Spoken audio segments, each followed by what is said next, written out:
And just like that, wham, bam, thank you, ma'am. We are back for one last time. It is episode 17 of season 4, our overall season recap. Dad, we made it. We made it another year. Oh, this is exciting. And you think back to the Portal episode that, I'll speak for myself. I was a little salty. But we got into bowl season and we got into the Final Four and the Yep. semis and the championship. And if you're a Big Ten fan, you just got to smile. It was good stuff. Absolutely. Absolutely. I was going to say that after the Portal episode, a lot of good things happened after that episode. Like you said, bowl season. I don't think we could have asked for a better college football playoff, to be honest. The games were incredible. The outcome, I would say, pro Big Ten for sure. So yeah, that definitely changed my mind. And now we're just reminiscing. Now we're just gonna go over our lovely playoffs that already have come and gone, and just overall talk about the 2023-2024 college football season. So here we are, no guest picker because we don't have any games to pick. No, we don't. And it was you and I started this whole thing off back in August, together for that Nebraska-Minnesota game. And here we are now. Right. It's good stuff. Absolutely. Well, I was gonna say we got a lot going on this episode, but I'm not missing a beat. Not on the last episode. Let's get that one last 2023-2024 season opener. Here we go. What do you say? Last one.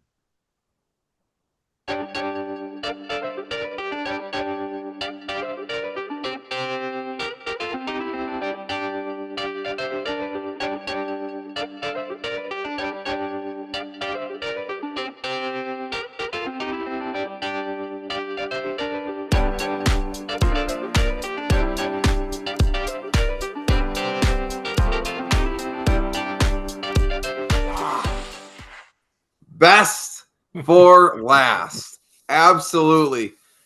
Again and again, that intro is that's the last one of this year. Yeah. And a big thank you to we're slowly growing. Thank you for people coming and watching and commenting. And we're just a couple guys that love college football. We know a little about a lot, and people actually watching it. So thank you. Yeah, I was gonna say that's the crazy part. Before we get into the nitty gritty of it, is the fact that we're on season 4 right now, which is kind of crazy. You and I were talking. This is episode 57 overall, and it's been just a crazy journey. Considering I remember 2020 we started this bad boy, and Ashley and I. Oh, no, yeah. 2020, we were married, just freshly married. Yes. Still married, but we've moved houses. We've gotten dogs. We've gotten cats.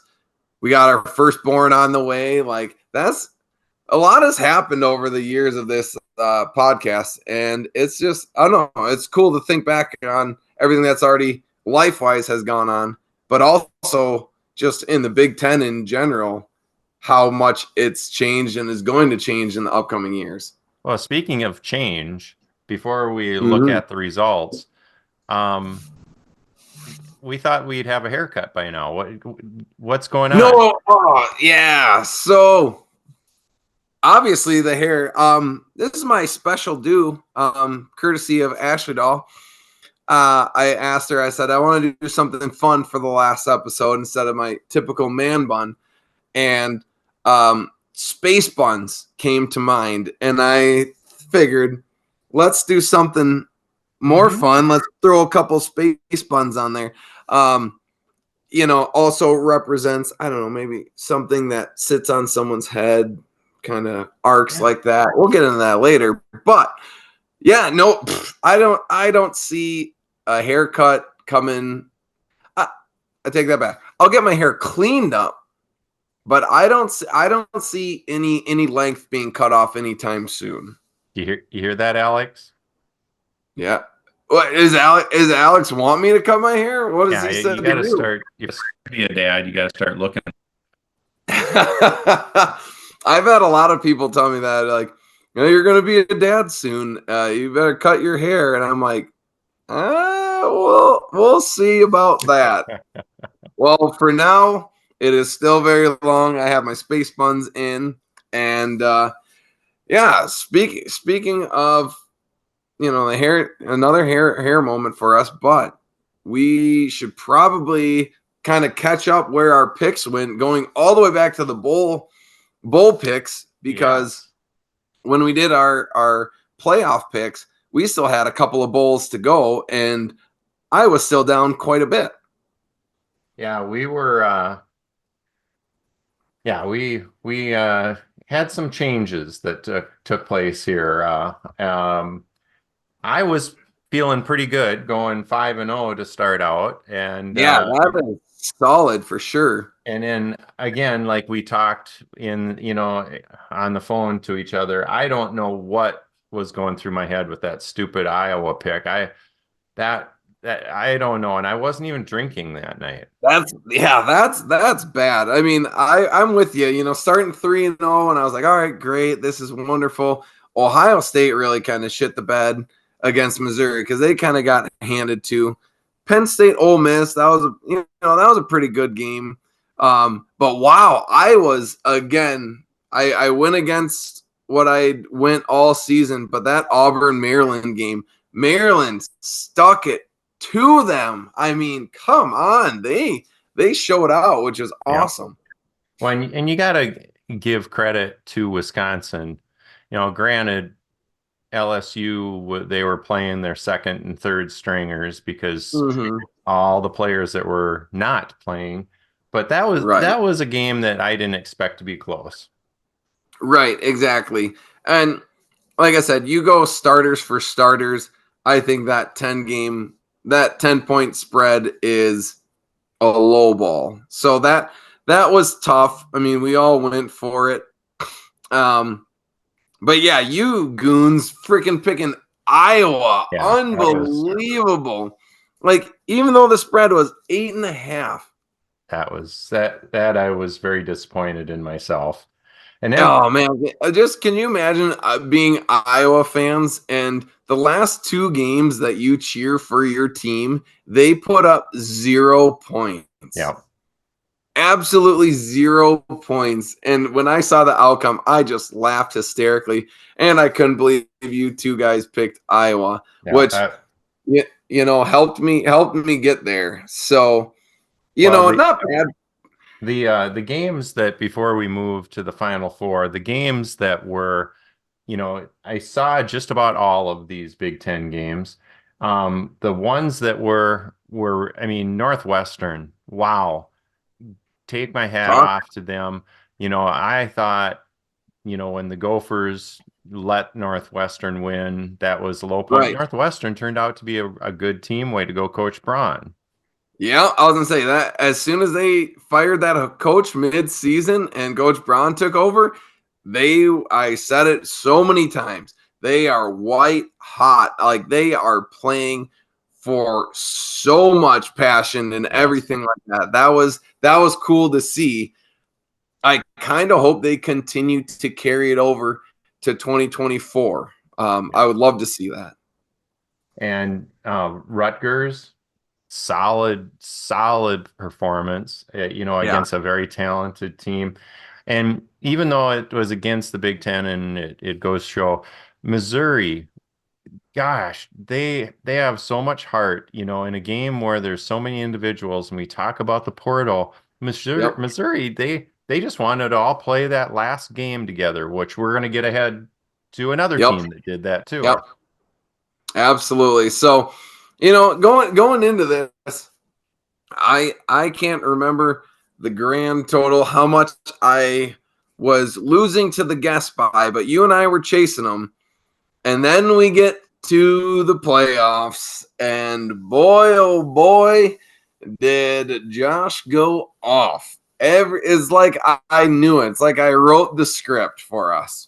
Well, and John wanted to make it spicy and cause chaos. Unfortunately, sorry, John, the chaos came your way. Yeah, John literally, he just needed Alabama to win, or he needed Utah, or University of Texas to win. That's all he needed. That's all he needed. And unfortunately, it's tough because it may look bad that he posts a 0 there. But I mean, technically, it's really only 3 picks, so it's easy to go 0-3. Unfortunately, it came at a unfortunate time for the guest pickers because your boy Josh went against every single one of those picks and got himself 2 points with Michigan and Washington, and just so happened to pick the national championship, which, boy, I'm glad we chose that game to be worth 3 whopping points. And for anyone who is saying, anyone to make this how to favor myself, I had to give myself a chance, but democracy ruled. We all agreed that game was going to be worth 3 points. And just so happens I knew the right team to pick. I'm even rocking my Michigan shirt, rise to the occasion. And would you look at that? Just take a moment and look at that. The guests, the leaders, the winners coming into bowl week. I'm going to do my mental math here. Going into the bowl week, the guest pickers were beating me by at least, goodness gracious, a lot of points. The guest pickers were beating me by 5 points. Yep. Going into bowl week and the Final points. Four. Oh, no, 5 points. No, you're right, 5. 5 points because I ended up on top. So that was that. Everything that needed to happen happened, and I am just happy. It only took me 4 years to walk away the Sports Dolls Podcast Picker Champion. Cheers. And so we've hit for the cycle. Year 1, the guests ran away with it. You and I and Alex were playing for second. I mean, a distant second. Yeah. Year 2, Alex ran off with it. Alex won year 2. You kind of ran off with it last year. Algorithm just ate it up last year. Yeah, it did. Yeah, well, once you got your data points, I remember it. It was just like, I can't compete with this. And this year, I was always just kind of middle of the pack. And, it came down to the last week and everything needed to go my way. And college football gods said, you know what, let's give this guy a victory here. So I'm going to tell you, it feels pretty good winning the overall pick. Now I know I'm competing against just you and the numerous guests, both repeat and new pickers. But yeah, I really thought they were gonna clean sweep it the entire season. They didn't have they had the lead the entire time. So sorry. I guess I just know more about college football playoffs than you do. And the guests definitely upped their game. We had some very, very, I mean, we always have good guest pickers. This year, we upped it with even more knowledgeable pickers. It wasn't just random. There was thought behind it. We had some real good pickers. A lot of different strategies from mascots to past college players now playing in the NFL. That was one of my favorites. I can't remember who did that, but my 2 favorite players who were playing, Adam's talking about players in the NFL and the teams that they played for. That was a pretty good reasoning there. So, if you're wanting to get a guest picker, just reach out to Dad or myself and let us know. And of course, it's always fun when you bring in weird ways to pick your teams, and it's even more fun when it goes your way.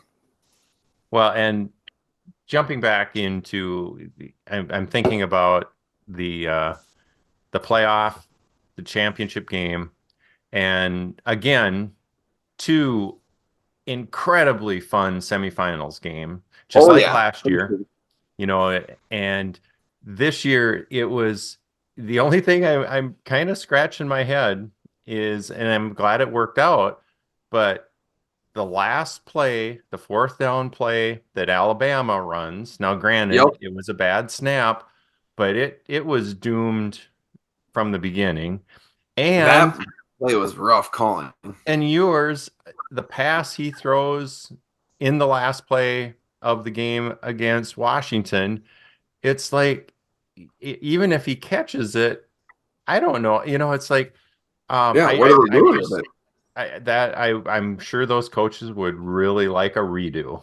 it? Yeah. I bet you it always seems really good at the time. That is for sure.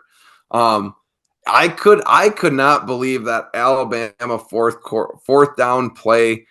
I'm like, that's what you want to do when that defensive front, those down linemen have been dominating the entire game.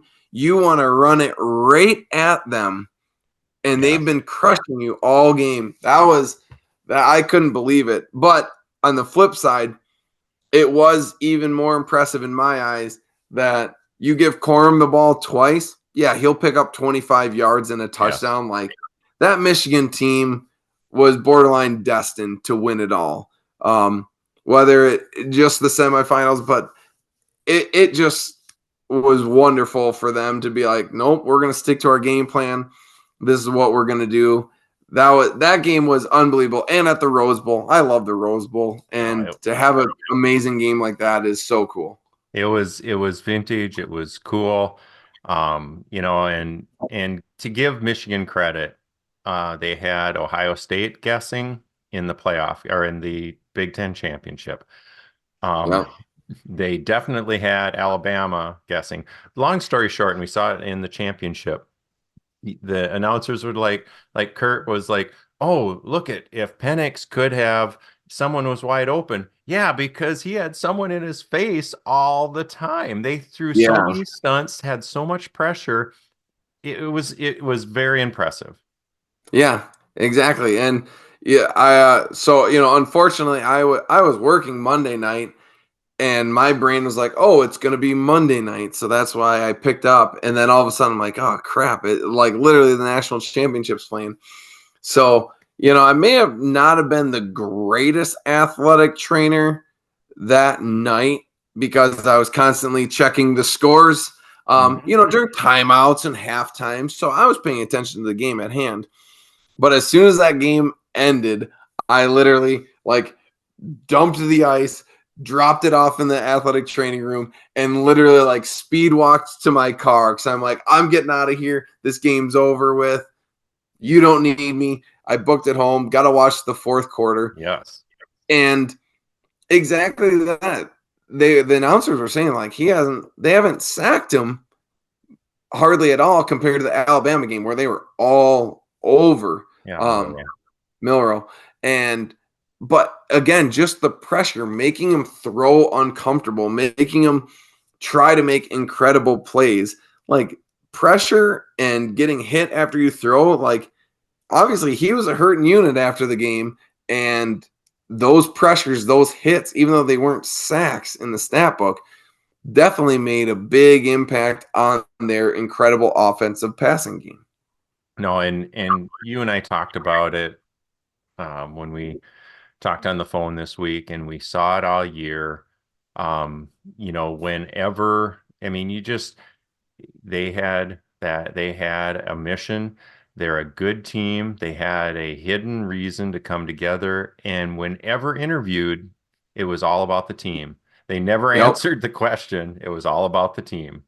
Yeah, exactly. Like it was just one after the other. Like obviously, you get the classics, the quarterback, offensive line, running back, offensive line. But we spoke about this how the defensive player, the D back that made that interception and almost housed it.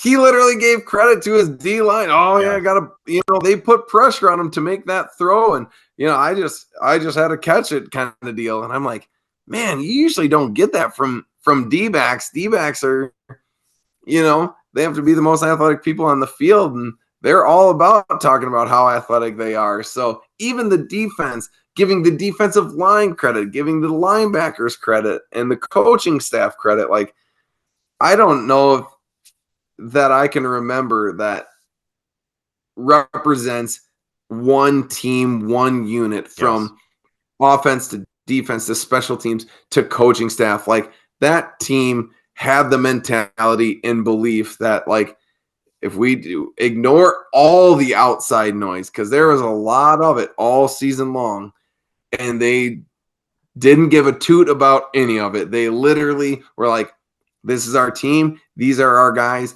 Nothing else outside of this is important. And it goes to show, like, yes, they had a lot of talent, but when you have that mentality and everyone buys into it, that's a dangerous team. That's a national champion team right there. Yes. And to extend on that, just like Corum at the end, he had a big day, big game, and it's like, well, my job was to hit the holes. There's going to be holes there. Our offensive line is so good. There's going to be holes. I have to hit. My job's just to hit the hole. Yeah, that's it. And there was no chest. Oh my gosh, look what I did. They were celebrating with each other, and that's cool. Yep. And the quote of the night from JJ McCarthy was, you visualize this national championship, everything like that. How does it compare to reality? And it's fantastic. It's absolutely incredible. And he just says, it's bittersweet because this is the last time that all of us are going to play together.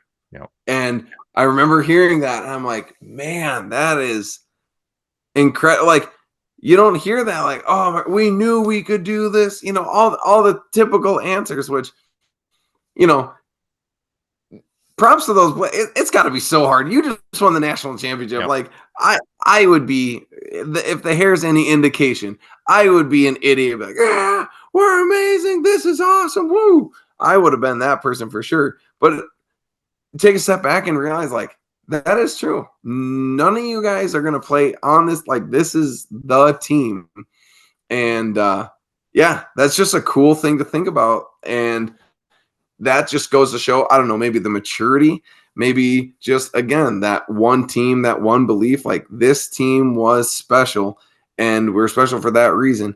And the fact that he's standing at a national championship, interview, and he's like, yeah, I'm going to miss playing. Like, I'm going to miss just playing with these guys. Like, national championship's cool, but like, I am going to miss playing with these guys. And I don't know. It was a very, very classy team all around that I thought. Now, a lot of people rag on Michigan and everything. I was excited for them. I was beyond thrilled. Whatever happened to Michigan throughout the season. Those players didn't do that. Yeah. No, those players were playing for each other. Yeah. And to take our hats off to Washington too, because they've built a community culture and a lot of pride. And I didn't know this till the end, that they had the team that had the most 6-year players because of COVID, and you got to have something special for those players to come back and keep playing and do their grad program there. Yep. And he's a classy coach.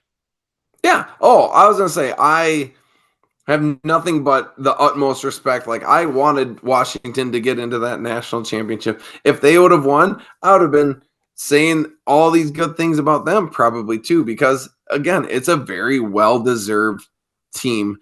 And boy, wasn't it just a breath of fresh air not having like Alabama, Georgia, Clemson. Like, those 3 teams ran the house for so many years. And I've learned over the years to appreciate greatness, but at the same time, 2 new teams in the national championship. Like, obviously Michigan has history of winning it, but like Washington trying to bring their first national champion, like that was the best part about it to me. Is I'm like, something cool is going to happen tonight. Whoever wins, and whoever wins, I'm going to be happy for. Like if Michigan loses, shoot, bummer. The Big Ten didn't win the national championship. That was kind of the main reason why I wanted Michigan to win. But like it was just awesome. I just really, really liked that national championship. And to all the naysayers that say that, Penix's stock dropped, I'm like, I don't think so. I mean, It shows, yes, he didn't have his amazing stat lines that he's had all season, but he played the best college football team in the country. Yes, indeed. And he took hit after hit after hit, and he kept going out there to play. So, I mean, he was super impressive to watch. That was just awesome. I loved this season. I loved that it came to this, apex of these two teams. Now, if you put, I was gonna say, so I loved it. Now go back a handful of weeks when I'm like, oh, Florida State could have been in there. Think about this, Dad. Do you think if Florida State plays any one of the, let's say Florida State sneaks in instead of Bama, do you think they compete with Michigan at all? No. Like, does that game go to overtime? I don't think so. No. And as we've said, they should have been there, but right. I still think they should have been there, but I don't think we would have gotten that game would not have been as close. Michigan would have routed them for sure. But it just goes to show, like, you can tell the college football playoff committee is sitting there going, yeah, we made the right. How good were those games? I'm like, yeah, they were good games, and I loved watching them. But so that part, contradicts what I said, like, they should have been there no matter what. But at the same time, you have to admit they were a little correct in the fact that those games, they were the best college football teams. Now, Georgia maybe have got us snubbed considering, the best college football teams in the country. But they did put, I believe, the best matched teams in there for sure. Well, and then as you were saying this, we have the SEC versus the Big Ten of these four teams in the playoff. Right.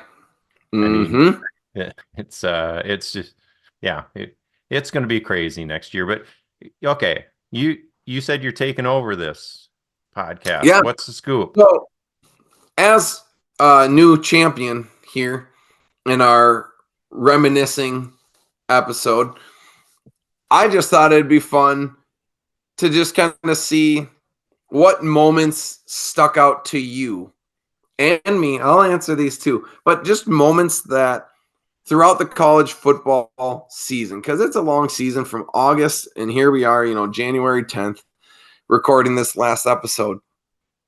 I just want to start by, we'll narrow it down and we'll broaden it a little bit, but I'll answer first. But your favorite Big Ten moment, just focusing Big Ten football. It can be the first game. It can be the Big Ten championship. It can be Michigan all the way there. But think about your favorite Big Ten football moment of this season. Now, do you want me to go first, or would you like to go first? You go ahead. And so my answer to this, I was thinking about it all day when I wasn't a diligent worker, focusing on what needed to be done at hand.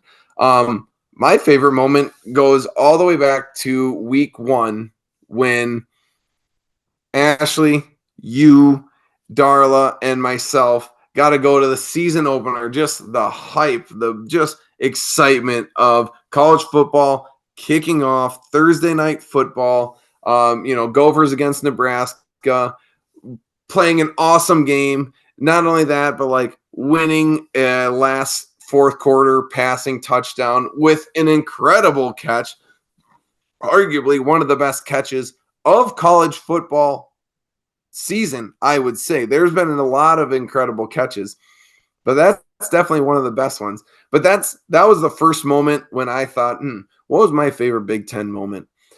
Me personally, that was it. Being there, being with you guys. It was warm. It was sunny. It was Thursday night football. Like, it's hard to beat that. Gophers victory. That was incredible to me. And that was hands down that was my favorite Big Ten football moment, me personally. I'm going to break it down into two to add on to yours, Josh. One, I'm going to be totally in the same game, and I'm going to narrow it even tighter. Okay. Daniel Jackson, that catch in the end zone. You and I are looking at each other. No. No, he didn't catch it. And then we look on the screen, and it's like, oh my gosh, he did. Yeah, I was gonna say he borderline had like the MJ catch with like his feet spread like wide open, catching the ball, and that foot just maybe an inch or less from being out of bounds with the correct foot inbounds in the end zone. Incredible, hands down. That's the and I'm gonna probably be bouncing between Gophers and the rest of the Big Ten. That one, hands down, the catch, the play that I just couldn't believe I was there in person. And then we talked about it already. That fourth down stop that Michigan had against Alabama. Yeah. That was, and I just love a good grind in your face, punch you in your face defense. And that's what happened. Like just colliding mountains. Yes. Like, that's what the play was. And I'm going to go back and listen to our previous episode. We called that game. That game was going to be rough, tough football and just punch them in the mouth kind of football. And for it to come down to fourth and short, fourth and goal, and you have the playbook. You can run it. You can pass it. You can do whatever. And the fact that they're just like, all right, here we go. Boom. And they just Titans clashing, literally. That is a good moment too, for sure.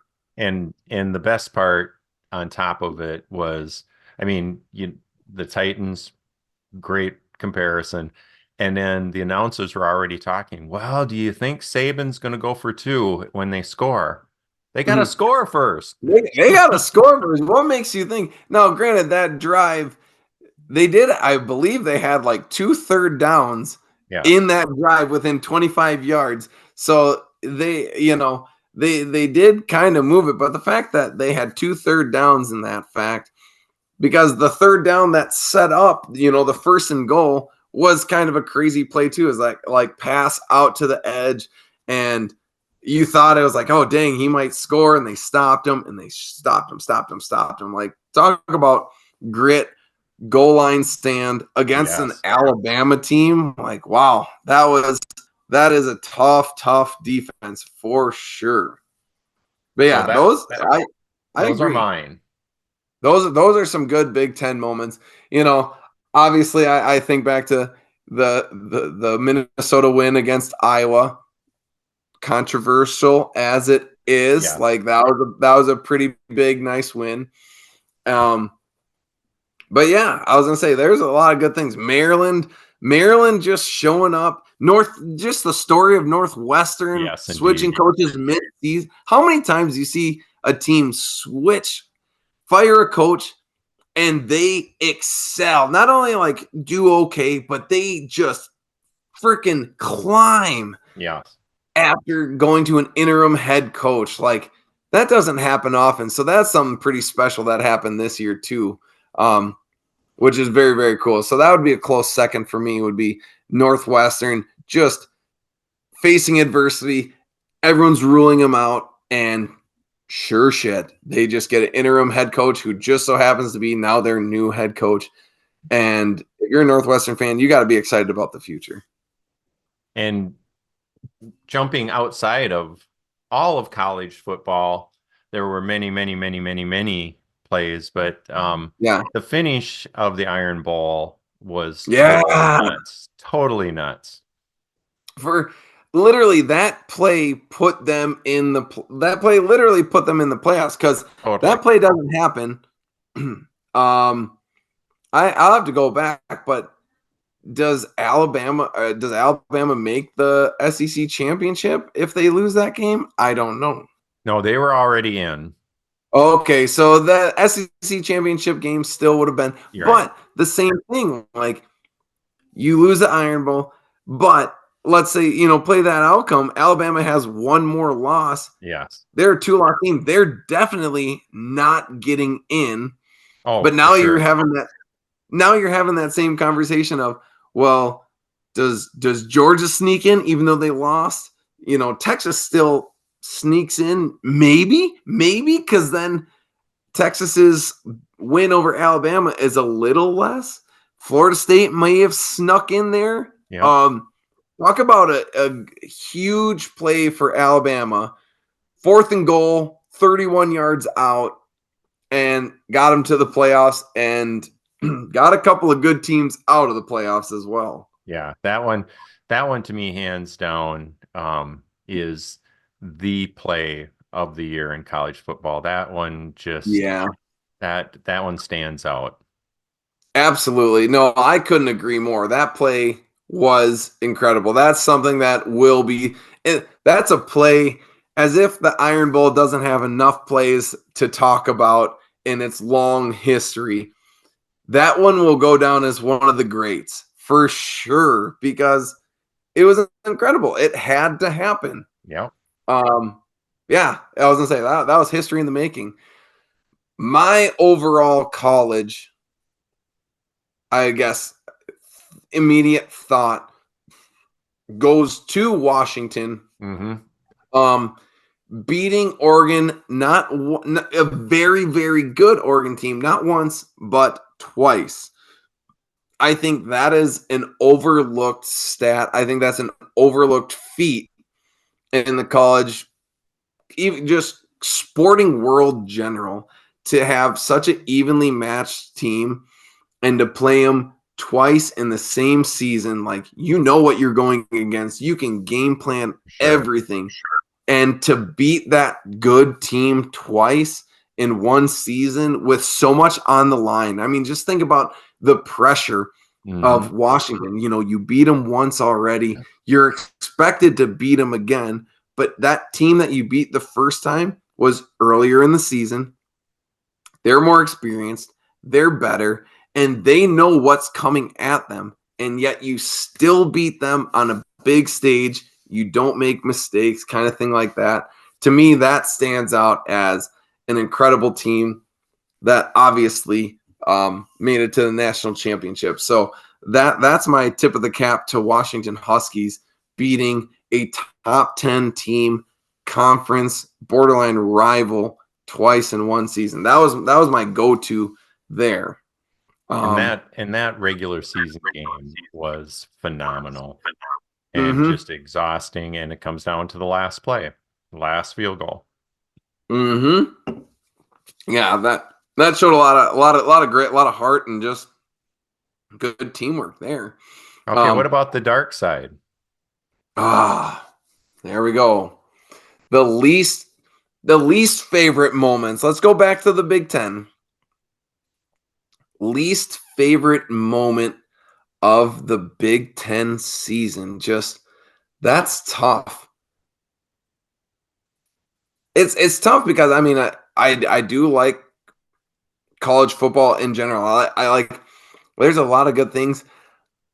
I kind of already said it, but I want to say my least favorite, and it goes against the Gophers, but that blown Iowa call, I think that's gonna sit in people's. That's gonna go down as one of the worst calls, possibly in college. One of the worst calls in college sports that literally changed the outcome of the game, hands down. Took away an incredible play by Iowa.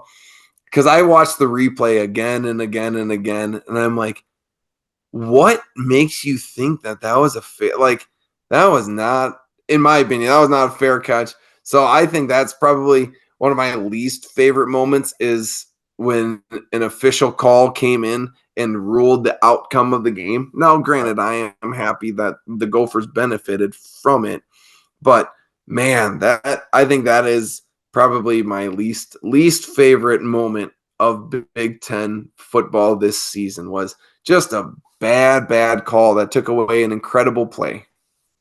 Yeah, I'm gonna bundle this together, and I know I gave them credit, but Iowa over the course of Wisconsin game, Minnesota, Northwestern, Illinois, Nebraska, scores a total of 53 points over 4 games. Over 4 games, and goes 4-1.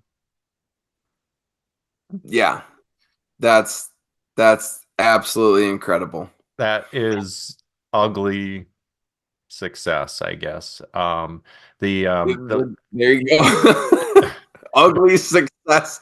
That's it. Plain, all right. How do they win those games? By scoring 15 points a game on average, 18 points a game on average. They win those games.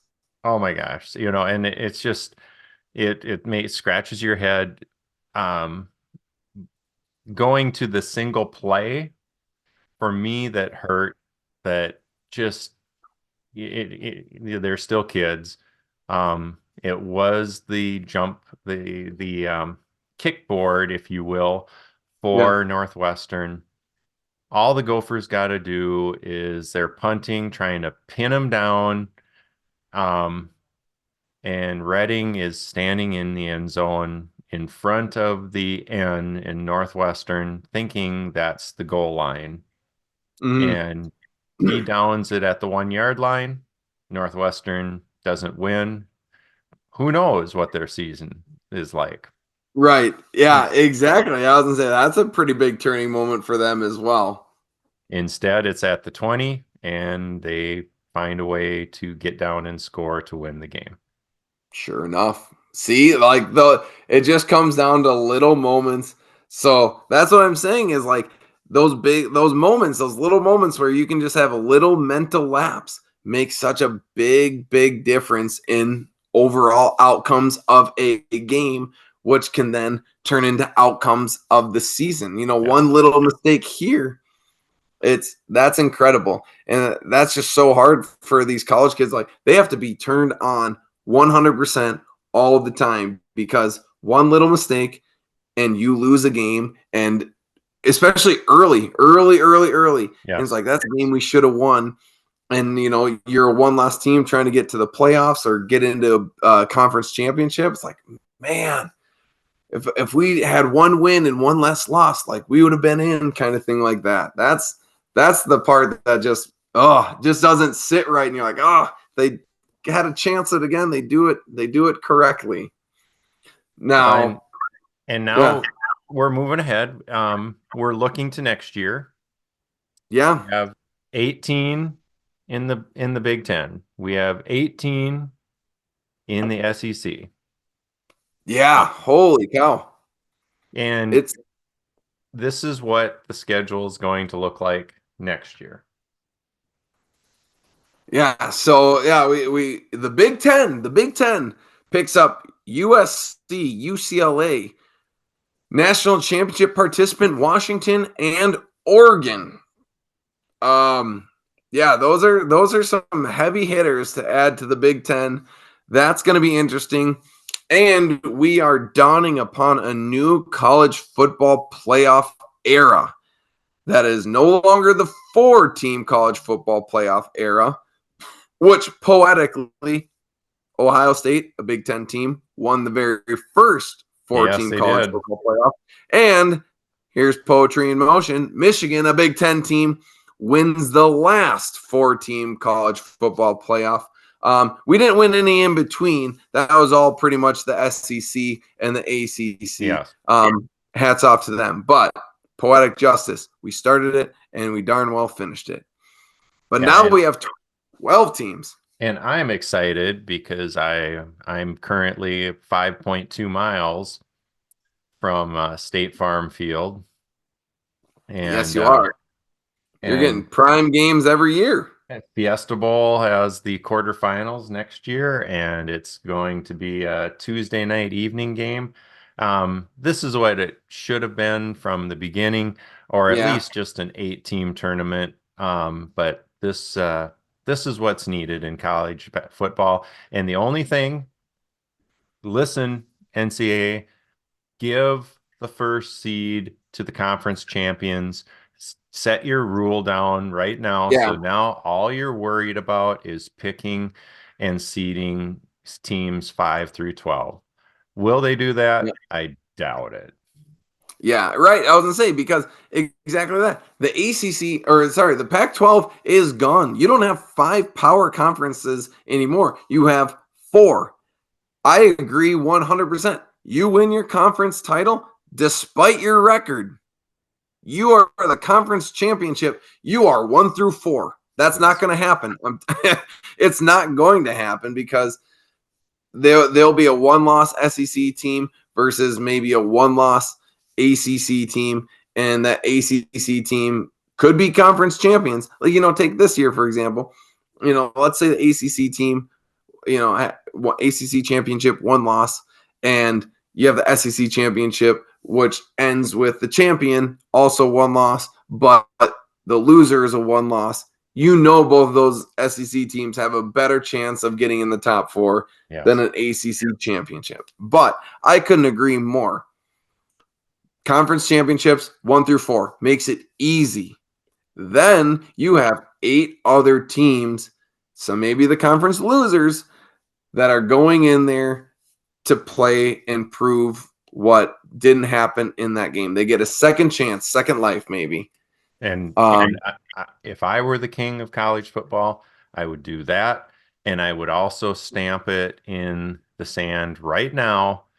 If you are not in a Power 4 team conference and you go undefeated, you are in. And Liberty would have been in this year. Yeah, for sure. And you got to play 13 games if you're going to be even considered in the top 4. Yeah. Are you? Yeah. Are you gonna look at Notre Dame? Is that what you're getting? Yes, indeed. that third rule goes to a certain one team that needs to play 13 games. Yeah. Oh, I agree 100%. And especially like they can go, 11-1, 12-0, but it's like they don't have that conference championship. They don't have that huge game that can make a big difference. Like, sure, if you lose that game, all right, whatever. But I was going to say, Notre Dame's loving this 12-team college football playoff because they're going to get in damn near every year because they're going to have 10-win seasons. They're going to have 11-win seasons. And heck, they're going to have a 10-2 season, not play a conference championship, and sneak in because they'll be ranked high. Gives me more reason to dislike them more than I already do. Oh, so if you made it this far, are we going to be back next year, Josh? I think, without a shadow of a doubt, we'll be back next year. At least the both of us are. That's for sure. Because you have responsibilities next year. I got a wee little one. This is my last episode as being just a married man. Next season we'll kick off with a married dad, and that's going to be pretty darn cool.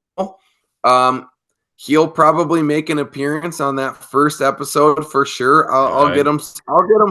Maybe I'll let his grandparents get him some like a gopher onesie or something like that. But he'll get some gopher gear. He'll make an appearance. But big changes coming in on my end here in Minnesota and Stewartville. But yeah, without a doubt, if I'm living, I'm breathing, I'm standing, I'll be here for the podcast. You're damn right. Okay. Speaking of grandparents, I got to give a shout out to the Potts family. We went to There the you go. brand new Shields in Yeah, Phoenix, in you bet. actually in Chandler. And what do I see? A cool gopher top at Shields in Arizona. Damn right. So I Hey, got it. I was gonna say they're spreading the love. Who knows? Maybe they'll pull their stuff together and they'll end up in the Fiesta Bowl. That's gonna happen one of these times. The Gophers are going down the Fiesta Bowl. We're all gonna make a trip down, and we're gonna be crazy Gopher fans like we are at home. Oh, that would be amazing. Well, Josh, Absolutely. thank you for a super fun year. This has been fabulous. This is special, from the phone All it calls is. in between to the actual podcast. Thank you. Absolutely. Same to you. This is another fun season. Some would say, I don't know, one of the most fun seasons I've had so far. And yeah, I'm only gonna keep coming back and drinking my Busch Lights and enjoying talking college football with you. So as always, we'll wrap up our season, just you and I. Put our hands on in here, Dad. Sports Dolls season 3 coming to a close. Sports Dolls on 3. 1, 2, 3. Sports Dolls. Boom.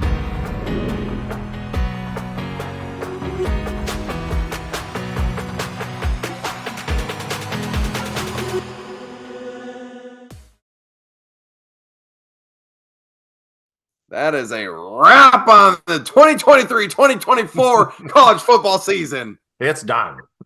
It's